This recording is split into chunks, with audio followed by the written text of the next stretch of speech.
Recently, one of the members of my Cake Academy posted this picture of her cake in a group, freaking out a little bit because she was getting these hairline cracks in her icing right before delivery.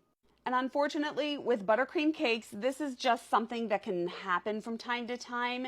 A lot of times you get these cracks if your board isn't thick enough or if you didn't stack your cake properly and add the correct supports. However, she said everything was done correctly. She was just getting some of these weird lines in her buttercream.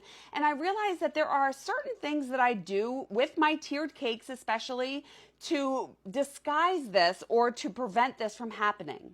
So the bottom tier is frequently the one that sustains the most damage, especially during transport. You're going over bumps in the road, you get hairline cracks in your icing, but I find that there are ways that I mask it. So this cake, the top two tiers are Ice and American Buttercream and they're smooth, but this bottom tier here, I added some textured icing around the outside. That way, when I'm delivering it, this was in the summer, it was hot, if there were any hairline cracks that formed in the icing, you really wouldn't be able to see it.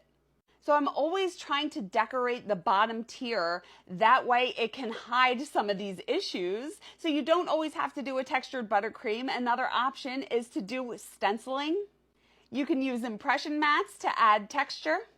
Or in this one, I added buttercream brush strokes. I just dipped the paintbrush in buttercream and brushed it up the cake.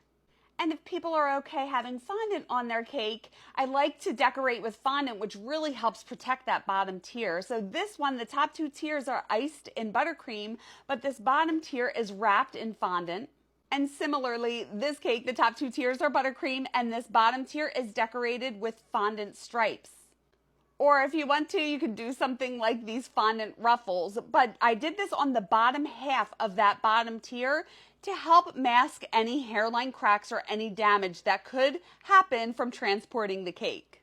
Now, I understand not a lot of people want fondant decorations on their cake, but I do recommend trying to decorate the bottom tier somehow to make it a little busier.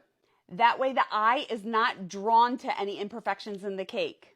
So it's just something to think about, especially in the warmer months when the butter and the icing softens pretty fast.